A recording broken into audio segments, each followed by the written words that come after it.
tarde. Irmãos, abram sem demora comigo o santo livro no Evangelho de Mateus, capítulo 5.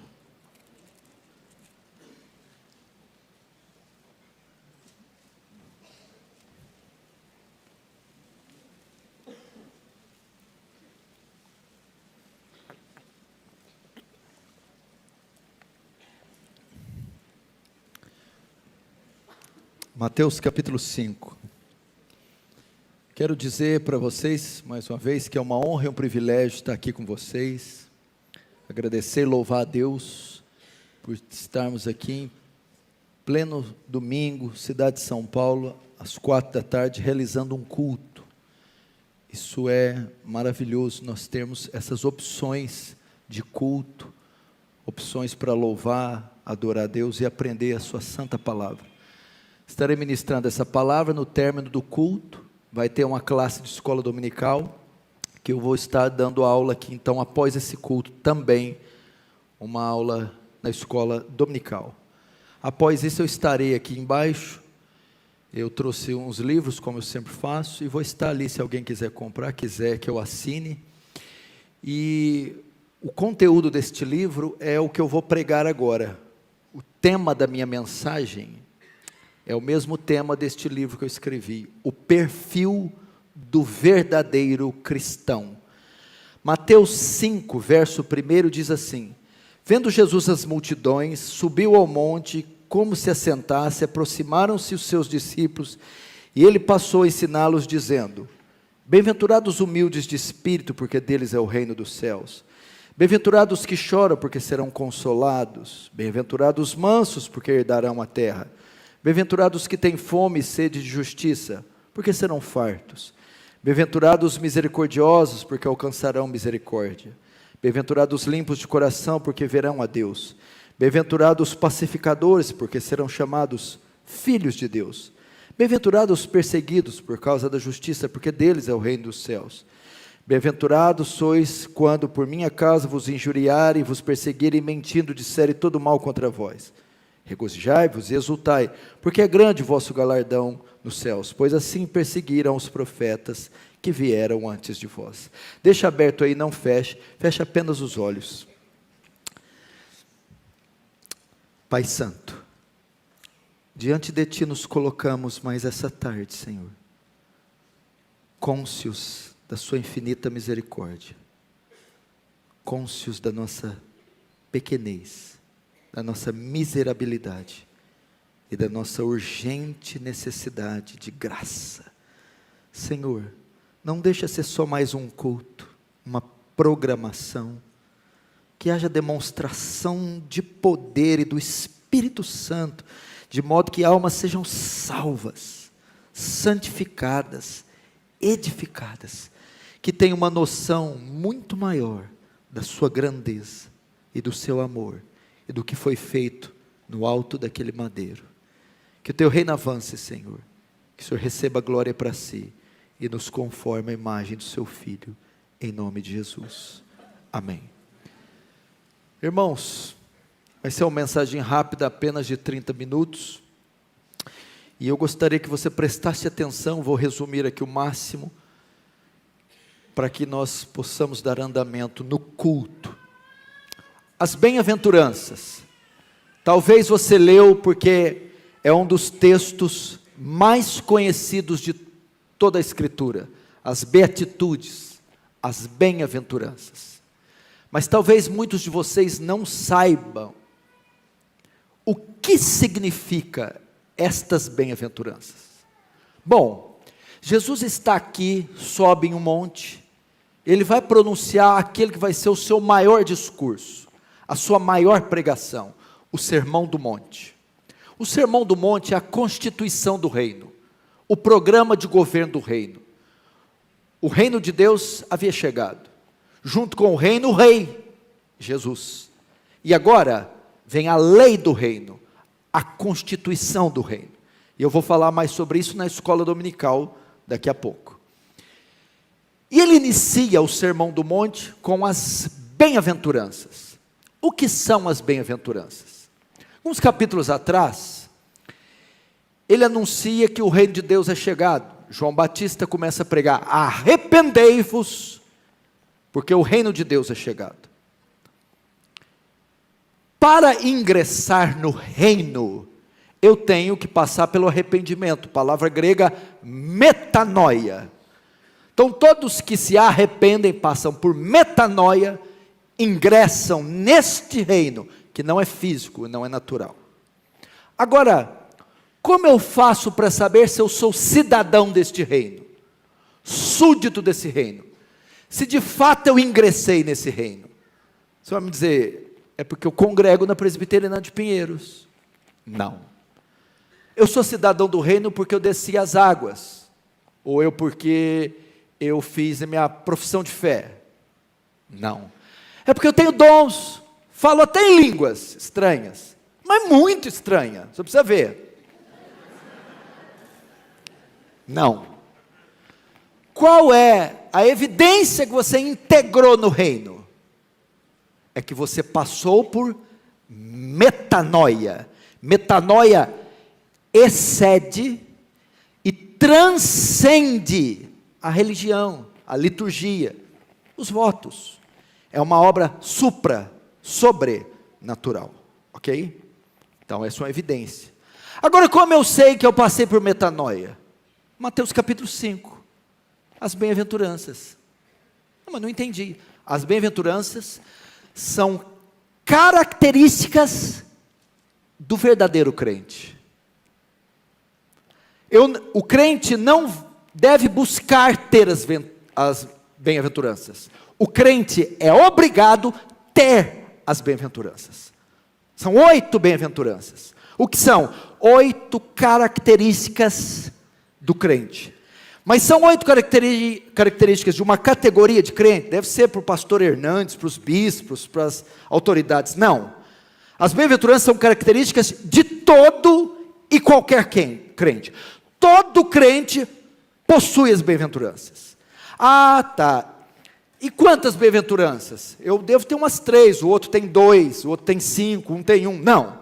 Todos os crentes devem possuir todas as 8 bem-aventuranças. Então são características que todo crente deve possuir, e todas as bem-aventuranças. Não existe: eu sou manso, mas não sou pobre de espírito. Sou pobre de espírito, mas não sou misericordioso. Não. Então, as bem-aventuranças traçam o perfil do verdadeiro crente. Você quer saber se é crente ou não? As bem-aventuranças são um teste que validam a nossa conversão. E está faltando isso aqui, gente. Está faltando na Igreja de Cristo os bem-aventurados. Está faltando regeneração. Está faltando novo nascimento. O que eu estou vendo é igreja demais, crente demais, culto demais. Mas não estamos vendo veia, fibra, nascimento. As bem-aventuranças falam de alienígenas. É isso que nós somos. O que nós estamos vendo é igrejas terrenas demais. Você conversa com o crente, mas dá uma canseira. Parece que está conversando com o Faustão, com o Gugu, com o Ratinho. Gente do céu, não abre a boca não, filho. É cada canseira. Irmão, apesar de eu ser novo, eu conheci crente à moda antiga, crente raiz, crente que nas veias fervilhava o sangue do Senhor Jesus, crente mesmo, que não negava a sua fé, gente estranha, gente alheia a esse mundo. Quando eu falo alienígenas, é que não é da terra. Quando Jesus fala para Nicodemos, é necessário nascer de novo, ele usa a palavra grega, genes anoten, nascido do alto. Em 1 Pedro 3 diz que é nascido uma nova natureza, uma natureza regenerada. Então, seja, Pedro fala da nova natureza e João fala da origem. Pedro fala anagenesis, nova criatura. João fala genes anoten, nascido do alto. Ou seja, temos uma nova natureza que não vem da terra, vem do alto. Agora, como eu sei que eu recebi essa natureza? Primeiro, bem-aventurados os humildes ou pobres de espírito, porque deles é o reino de Deus. Primeira característica do salvo, do verdadeiro, do crente raiz, do crente, porque tem o crente e o crente. Crente está em extinção. Primeira característica, ele é pobre de espírito. O que é isso? Eu não vou ter muito tempo, mas eu vou resumir neste hino. Nada trago em minhas mãos, só em tua cruz me apego. É aquele que não confia nas suas obras, nem nos seus méritos, para ser salvo. É aquele, a palavra pobre no grego aqui, é miserável, é pobre. É aquele que não tem nada. Porque existe o pobre, não tem luxo, não tem conforto, mas vive. E tem aquele que é o mendigo. A palavra grega aqui é o desesperadamente pobre. É aquele que reconhece a sua falência espiritual. É aquele que conhece a sua indignidade. A ideia é assim, ó. Você perguntar para um muçulmano: por que você é salvo? Por que você é aceito por Alá? Porque eu observo o Corão, sigo as suas tradições e faço todas aquelas aberrações lá. Ok? Pergunta para o católico: porque eu faço as procissões, vou às missas e faço os ritos. Ok. Pergunta para o espírita: porque a reencarnação. Você perguntar para um crente: e você? Por que você é salvo? Bom, sou um pecador, não mereço ir para o céu, não sou digno, e tudo que eu faço é trapo de imundícia. É só pela fé, e pela fé somente. Eu vou para o céu baseado nos méritos de outro. Nada trago em minhas mãos. É o publicano e o pecador batendo no peito: tem compaixão de mim, pecador. É aquele que não é arrogante. É aquele que sabe da sua insignificância.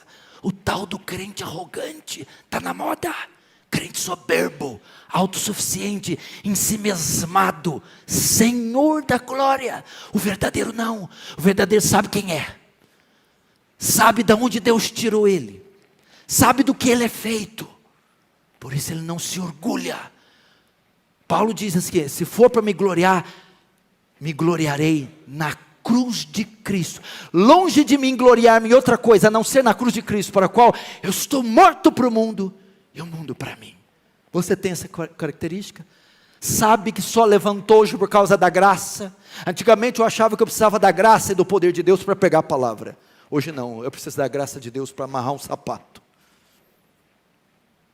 Você sabe que está vivo hoje só por causa da graça, que tem os dons que tem por causa da graça, que tem o corpo, a inteligência, o que tem pela graça, e que só Deus só te aceita pela graça. Esse é o pobre de espírito. Nada traz em suas mãos. É humilde. Por isso trata as pessoas com humildade. Vem num culto, ele não consegue ficar desperto, olhando no relógio, beliscando os outros, no celular, não.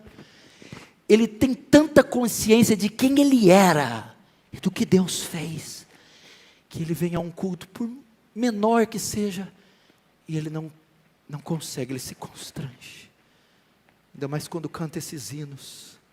Ao contemplar a gloriosa cruz, onde feriram o rei dos judeus, começa a derramar as lágrimas, porque ele sabe que aquelas feridas foram por nossa causa. Primeira característica. Segunda, bem-aventurados os que choram, porque serão consolados. Segunda característica, ele chora. Aí você fala: então pastor, eu sou crente, eu não posso ver uma cena de novela que eu choro. É um chororô lá em casa, é tudo crente. Não, querido, eu não estou falando de ser pamonha. Esse chora aqui, primeiro, chora pelo quê? Não é pela novela não, meu bem. Aqui a segunda característica do crente, ele é quebrantado. Agora ele chora por quê? Por duas coisas. Pelo pecado dividido em duas áreas. Primeiro, ele chora pelo seu pecado. É isso que quer dizer, quebrantado, quando ele se depara com o seu estado miserável, quando ele falha. A segunda característica é que o crente é sensível ao seu pecado. Gente, nós estamos perdendo isso. Qual a última vez que você chorou pelo seu pecado? Ah, pastor, mas sabe como é que é? Irmãos, o pastor Hernandes usa um termo muito interessante. A pior coisa que tem para o crente é ele se acostumar com o sagrado. Se acostuma. O crente é sensível ao seu pecado. Ele chora quando ele tropeça, quando ele entristece a Deus, ofende a Deus. É uma marca dele. 1 João confirma isso, que diz que se dissermos que não temos pecado, enganamos a nós mesmos. Mas se confessarmos os nossos pecados, ou seja, o crente confessa, assume, é sensível ao seu pecado, e ele chora, se entristece, consterna pelos seus tropeços. Você não pode achar que o que você fez é falha moral, equívoco.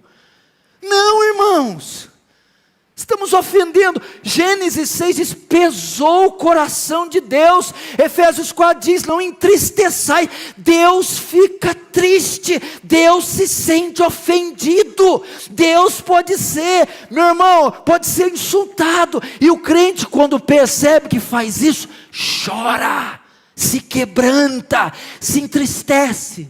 Segundo, ele chora pelo seu pecado e chora pelo pecado ao seu redor.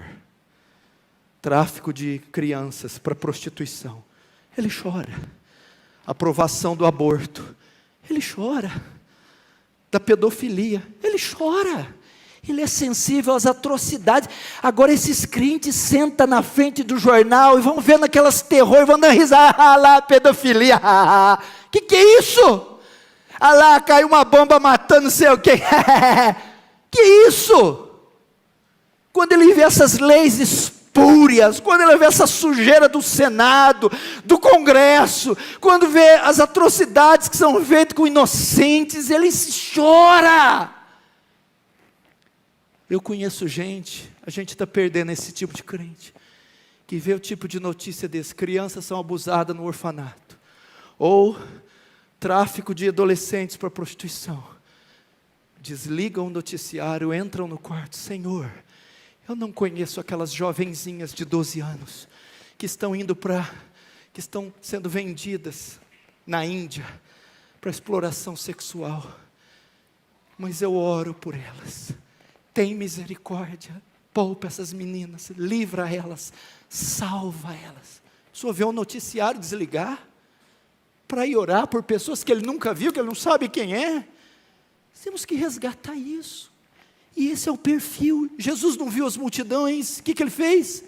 Se compadeceu delas, porque eram ovelhas, sem pastor. Tudo que Jesus fazia, ele curava, fazia tudo, não era? O que a Bíblia fala que ele sentia antes? E movido de íntima compaixão, curou, multiplicou, sarou, ressuscitou, quebrantado. Nossos olhos estão muito secos, tem gente morrendo aos montões no mundo, gente.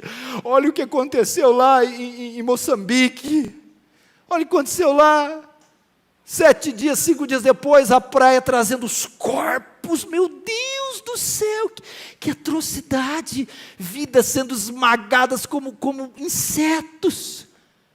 E nós não podemos estar dando gargalhada, ao menos temos que ir no quarto, Senhor, tem misericórdia dessas pessoas. Eu estou indo ao Paquistão agora, em novembro. O pastor de lá me mandou as fotos. Eu vi tudo. E eu sei que eu corro risco de vida. Mas a Bíblia diz, como invocarão se não ouvirem? Como invocarão em quem não crê? E como crerão se não ouvirem? E como ouvirão se não pregarem? E como pregarão se não forem enviados? Amém. Tenho que ir. Terceira, bem-aventurados os mansos, porque herdarão a terra. Então, primeiro, o crente é pobre de espírito, reconhece a sua falência, é humilde. Segundo, ele é quebrantado. Terceiro, ele é manso. Manso aqui, importante você saber, as bem-aventuranças não são qualidades naturais. O extrovertido, o manso, que é bonzinho, sossegado. Não é isso. São qualidades espirituais. Não tem nada a ver com temperamento, nem personalidade. O manso, muita gente pensa, é o tranquilo, sossegado. Não, não é isso. O manso está ligado ao Salmo 37. O que é o manso? O manso é aquele que não entra em disputa, que não faz barraco. Esse é o manso, não tem a ver com ser introvertido. O manso é assim, vou dar um exemplo. Lembra de Ló e Abraão, seu sobrinho Ló? Quando foram disputar os pastores as terras. Eu quero esse lado. Abraão disse, está vendo a esquerda? Se você quiser, pega ela, essa parte da terra. Mas se você não quiser essa, pega a direita. Não faz diferença para mim. O manso Abraão não entrou em disputa, não vamos brigar por causa disso não. Fica com a parte que você quiser. Os mansos são aqueles que não ostentam, que não disputam posições, heranças, títulos. Manso é aquele que o coração não se inclina para as posições, as posses, as honras. Não, se é para evitar contenda, leva para você, eu não quero. Agora o que acontece? Crente que entra em disputa, essa herança é minha, sai daí, sai na mão. Crente que entra em disputa de cargo, o pastor Ival está doente, eu vou assumir. Não, eu que vou assumir, saia meu. Não existe isso. Ele não ostenta, não tem opulência, ostentação. Crentes vaidosos, soberbos, querem as primeiras posas, os primeiros cargos, os primeiros títulos, tudo que está e brigam, entram em rinhas para conquistar essas posições. Não, o crente verdadeiro, ele perde para o outro ganhar. Ele não briga por posições, ele contenta com o que ele tem. Ele fica feliz com o segundo lugar. Irmão, se o primeiro lugar vai te deixar feliz, pode ficar. Ele está quietinho. Ele é igual Jesus. Não diga a ninguém quem te fez isso. Jesus não quer popularidade. Jesus tirou muitos enfermos da multidão para curá-los fora da cidade. Por quê? Porque Jesus era manso.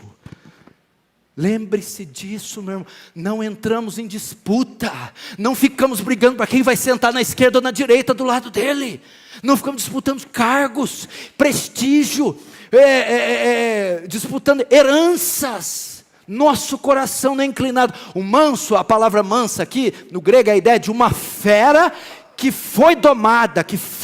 Essa fera é comum do ímpio. O ímpio quer o primeiro lugar, quer o melhor, quer tudo para ele. Ele disputa, e é uma disputa acirrada, ele se empenha. O justo não, ele teve esse coração, essa fera dominada, domada, domínio próprio, autodomínio, domínio das suas faculdades, das suas inclinações. Você é assim?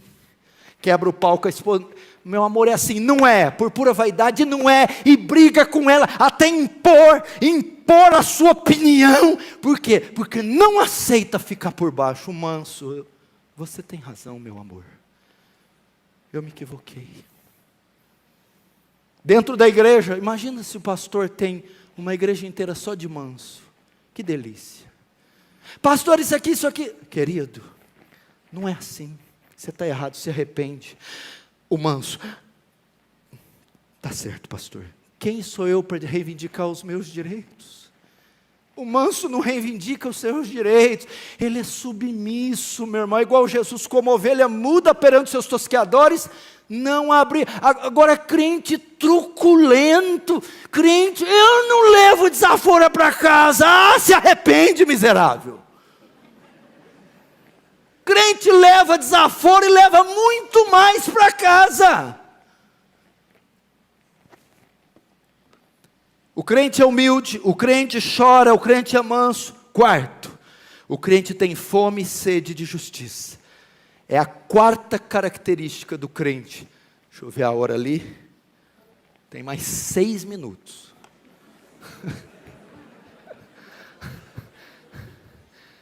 Lloyd Jones não gostava nunca de fazer nada ao vivo, porque ele falou, e se o Espírito mover em mim? Como é que faz?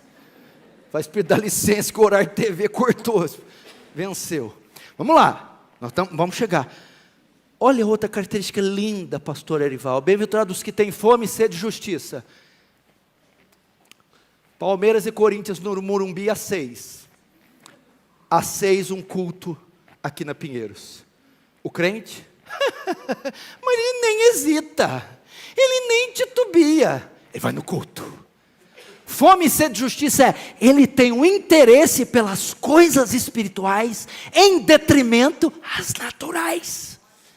Ele é fominha, onde tem culto ele está, vigília está, escola dominical está, ele compra livro, ele compra a Bíblia, assim, ele ouve o louvor no carro, ele vê pregação em carro. Fome de Deus, fome de Cristo, fome do Espírito. Agora Jesus, você fala, o crente está feliz, é tão alegre. Aí você fala para ele, vamos no culto.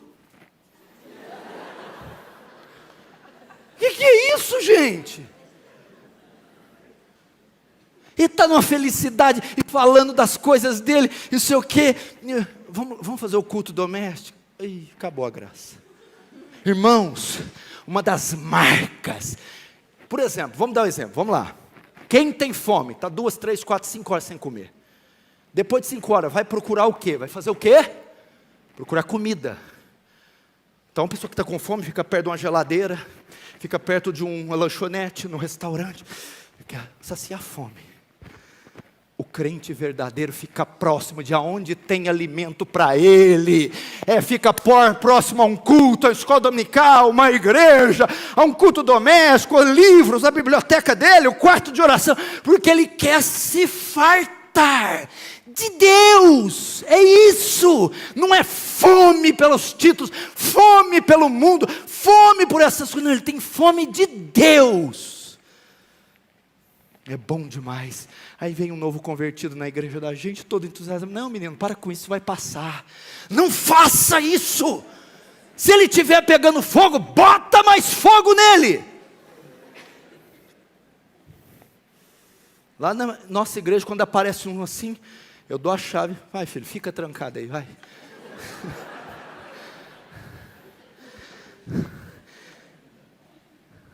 Sexto, bem-aventurados os misericordiosos, porque alcançarão misericórdia. Sexta bem-aventurança. O crente é misericordioso. O que é misericordioso? Que usa de misericórdia. Pecaram com ele uma vez, pecaram com ele 2, pecaram com ele 3, pecaram com ele 10. Ele perdoa. O que é mais misericordioso? Eu gosto desse tipo de crente que está no trânsito ou na rua, aí passa os miseráveis, descamisados, sem teto, pobres, destroçados. O que ele faz? O misericordioso se compadece da desgraça alheia, da fome alheia, da miséria alheia. Ele não só se consterna, porque isso aí, muita gente tem, olha lá, fica quebrantado, mas não vai lá ajudar. Ele não só tem o sentimento pela desgraça alheia, quer seja espiritual, teológica, financeira, civil, social, política, ele se consterna, como ele se esforça para aliviar a dor do miserável, quer seja financeira, espiritual. O misericordioso para o carro, atende, vamos atender aquele fulano. O misericordioso está fechando a igreja, chega alguém, uma alma moribunda, calma, amor, eu vou chegar um pouco mais tarde. O que foi, meu filho? Vou te atender. Tem misericórdia. Jesus não parava diante das multidões, cheio de misericórdia. Gente, nós não podemos ser assim, cada um por si, Deus por todos. Não, a ideia é assim, cada um por si, Deus por ninguém. Essa que é a verdade. Vamos parar, vamos gastar tempo com gente. Nós estamos usando pessoas e amando coisas. Nós devíamos estar usando as coisas e amando pessoas. O misericordioso faz isso. Sétima, acho que é sétima, sexta. Bem-aventurados os limpos de coração, porque verão a Deus. 2 minutos. Bem-aventurados limpos de coração, porque verão a Deus. O que é o limpo de coração? Muita gente pensa o puro, fala de santidade. O texto reporta para a santidade, mas não é isso. A palavra limpo aqui, puro, do grego é da ideia de purificação do metal. Purificação do metal. Quando você pega um metal valioso, o ouro, por exemplo, e colhe da natureza, ele está cheio de metais, de impurezas. Você submete ao fogo, aquelas impurezas, sai o ouro, fica genuíno. Essa é a ideia. Bem-aventurado aquele que não tem metais, lealdades competindo no seu coração. Ídolos, metais, ídolos, competindo no coração. É aquele que tem um coração singelo, único e exclusivo para Deus. Esse é o puro. Um coração singelo, sensível, sem ídolos, sem disputas, entregue totalmente a Deus, como o de João Batista, quando ele chegou: eu não sou o Cristo, aquele que vem após mim é maior do que eu, cujo eu não sou digno de desatar as sandálias. Convém que ele cresça e que eu diminua. Olha o puro. Esse é o puro. Agora o sétimo, bem-aventurados os pacificadores, porque são chamados filhos de Deus. O que é o pacificador? Promotor da paz? Aponta para essa ideia. Onde tem uma contenda, ele chega, a contenda cessa. O crente de hoje, onde não tem contenda, ele chega, a contenda começa. Eu falo assim em tom de brincadeira, mas com um pesar, porque eu sei do crente barraqueiro. Irmão, se não der certo na palavra, vão te dar uma tunda, irmão. Vocês não conhecem esse termo aqui, tunda? Surra, irmão. Não, a ideia do pacificador é assim, ó. Justificado, pois pela fé temos paz para com Deus. Ele se reconciliou com Deus, mediante a cruz de Cristo, paz. E agora, pacificador, ele pega outros que estão em inimizade contra Deus e os reconcilia. Esse é o pacificador, que pega os pecadores que são inimigos, estão em briga com Deus, e mediante a pregação do Evangelho, os reconcilia. Último, bem-aventurados os perseguidos por causa da justiça, porque deles é o reino de Deus. A oitava é consequência de se ter as outras 7. Por ser humilde, manso, quebrantado, puro, misericordioso, pacificador, o mundo recebe isso com hostilidade. Então eu sou perseguido por possuir as outras 7. Não é perseguido porque pagou o carnê atrasado, porque está devendo, não. É perseguido por ser santo, puro, justo. O mundo recebe isso com hostilidade e persegue. Então vai, a oitava. Gente, o que está acontecendo com a perseguição? Ninguém persegue nós mais. Ninguém odeia a gente mais. O mundo está uma delícia. É stand-up comedy gospel, é pastores em programas de TV, talk show. O mundo e a igreja está um casamento, está um romance que é uma coisa de doido. Nós nunca seremos amigos desse mundo. Se perseguirão a mim, perseguirão a vós. De todos sereis odiados por causa do meu nome. Crente que é crente é perseguido, caluniado, zombado e rejeitado, porque se parece com o seu Senhor. Essas são as características do verdadeiro crente. Se você não as tem, você vai orar: Senhor, será que de fato eu sou salvo? Eu acabei de ver o teste.